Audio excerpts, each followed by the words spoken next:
My lab works on the applications of synthetic biology, so we're very interested in doing useful things with biological systems. Up to now, life has evolved, and now we actually have the ability and the power to engineer it, to design it. And so I'm curious about what the natural world is going to look like in the future.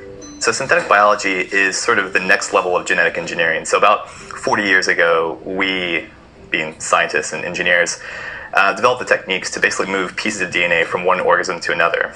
And this was sort of done by physically cutting and pasting. Now we're moving beyond that, where we can write DNA. So we're no longer limited to the pieces we can cut from one and put in another. We can chemically synthesize this DNA on a machine and put that into an organism. And now we can even create new organisms completely from scratch. So if you imagine a cell that's programmed to make a useful compound, say a material or a drug, then what you have is basically a micro-scale manufacturing unit. It's basically a cellular factory, and the cool thing about a cellular factory is that when you want more factories, you let that cell grow and divide. So in the lab, if we have one bacteria, we put it in a flask, the next day we come in, we have millions, if not billions, of bacteria.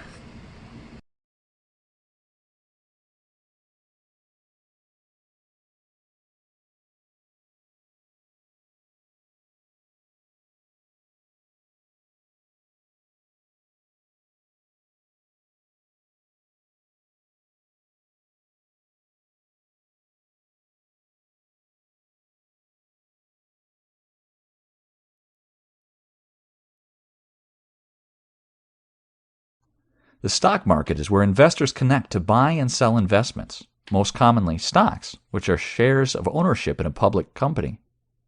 When you need groceries, you go to the supermarket. When you're ready to buy stocks or mutual funds, you'll usually buy them online to the stock market, which anyone can access with a brokerage account or employee retirement plan. The term stock market often refers to one of the major stock market indexes.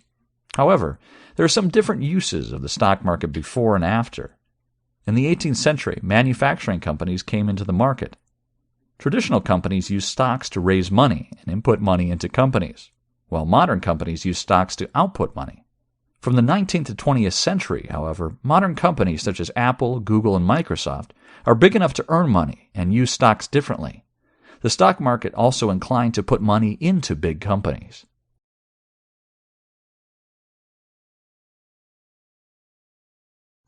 The stock market is where investors connect to buy and sell investments, most commonly stocks, which are shares of ownership in a public company. When you need groceries, you go to the supermarket. When you're ready to buy stocks or mutual funds,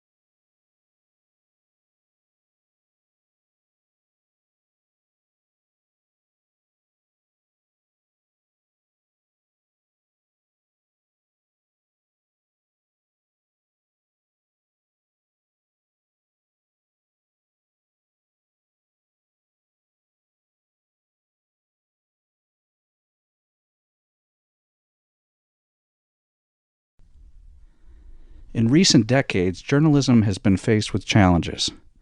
So what happened to journalism? The rise of the internet has a great impact on journalism, specifically the ways it is produced and consumed. Because the internet democratizes people, ordinary people can get involved in journalism. It takes steps for people to feel enthusiastic about the changes in journalism. The internet not only speeds up spread of news, but also helps people gain information in various ways. Thus, journalism now becomes a collaborative process in an imaginary way, which is unexpected. For example, even small pieces of ordinary video can be a new type of journalism.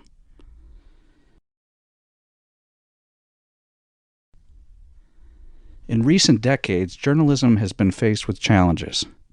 So what happened to journalism?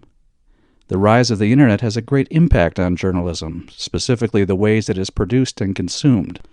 Because the internet democratizes people, ordinary people can get involved in journalism. It takes steps for people to feel enthusiastic about the changes in journalism.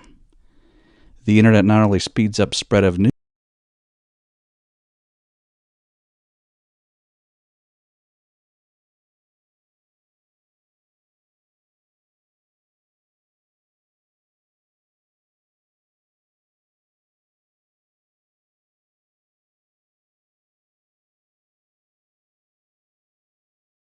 Volcanoes are scattered across the planet.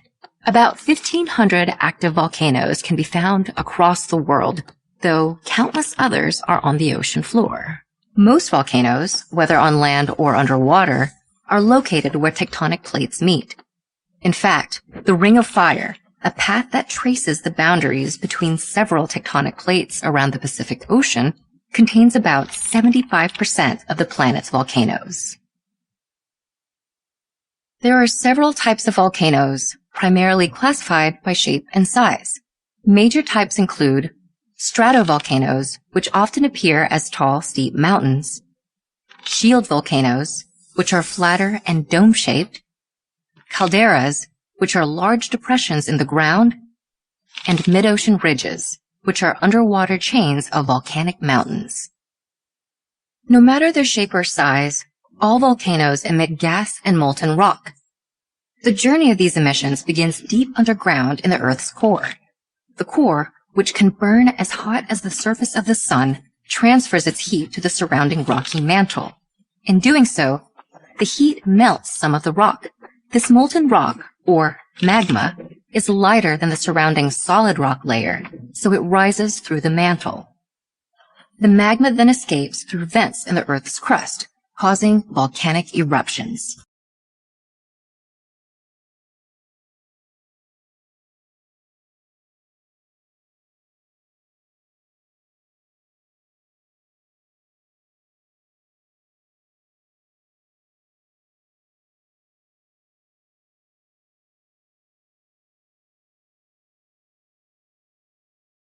Renewable energy has many benefits. First, it can combat climate change because it creates no direct greenhouse gas emissions. The only emissions that they produce are indirect, meaning those that result from manufacturing parts, installation, operation, and maintenance. But even those are minimal. Second, renewable energy can decrease pollution and therefore reduce threats to our health.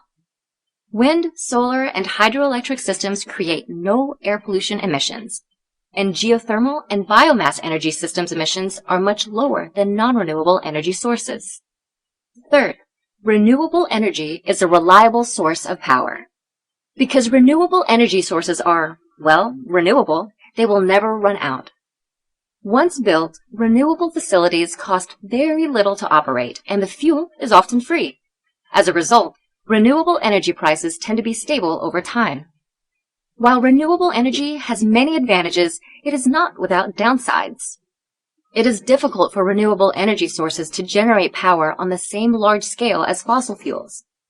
Building wind farms and dams can disrupt wildlife and migration patterns and lead to ecological destruction. Both solar and wind energy are intermittent. They only generate power while the sun is shining or while the wind is blowing. Batteries can store excess energy for later use. However, they are often costly.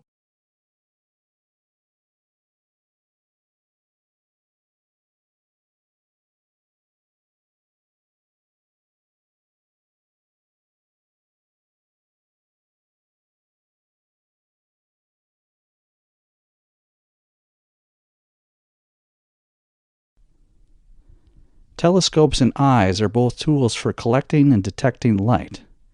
In fact, telescopes can be thought of as a bigger, more powerful eyes. The type of lenses and mirrors and their arrangement determine some of the features of the telescope. The resolution of the telescope is a measure of how sharply defined the details of the image can be. The telescope's primary mirror may have a fraction. As a result, starlight is not brought to a focus at the same point, resulting in blurry images. The name telescope covers a wide range of instruments. There are major differences in how astronomers must go about collecting light in different frequency bands. The telescope is widely used in the astronomy field because it is a digital detector, 100 times more efficient than our eyes. Now, physicists have begun to develop a various quantum mechanism.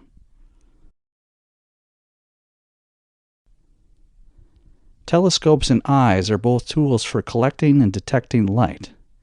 In fact, telescopes can be thought of as a bigger, more powerful eyes. The type of lenses and mirrors and their arrangement